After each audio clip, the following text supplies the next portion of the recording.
Have you ever heard the phrase, I'm a work in progress?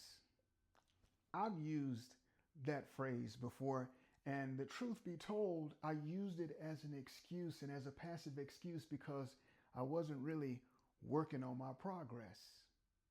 Now, if that's you and you've used that phrase, it's important. Nothing wrong with being a work in progress, but be working on your progress, because if you use it as a passive excuse and you're not working on your progress, you risk falling into regress. Well, you don't really risk falling into regress. You will fall into regress. You'll go from progress to regress. And then once you're in regress, it's harder to get back into progress. And if you find yourself in regress, you can end up in distress. And all of that's very true. It's all classy and it rhymes and all of that.